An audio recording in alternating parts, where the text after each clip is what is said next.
ए गोरी जब तोहार याद आवे ले ताही छोटकी रतियो भी पहाड़ बन जाला।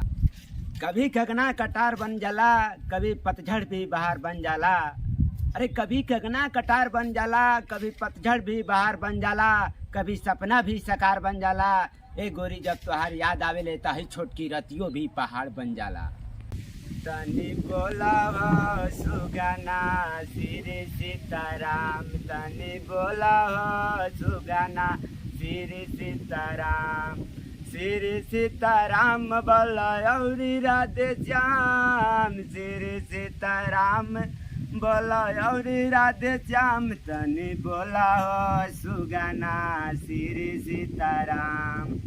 हरी हरी सुगावा के लाली लाली ठोर, हरी हरी सुगावा के लाली लाली ठोर, हरी हरी सुगावा के लाली लाली ठोर।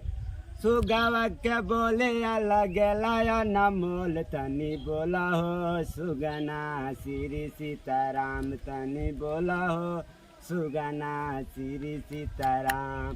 सुगावा के बोले अलग लाया न मोल, तनी बोला हो सुगना श्री सीताराम, तनी बोला हो सुगना श्री सीताराम।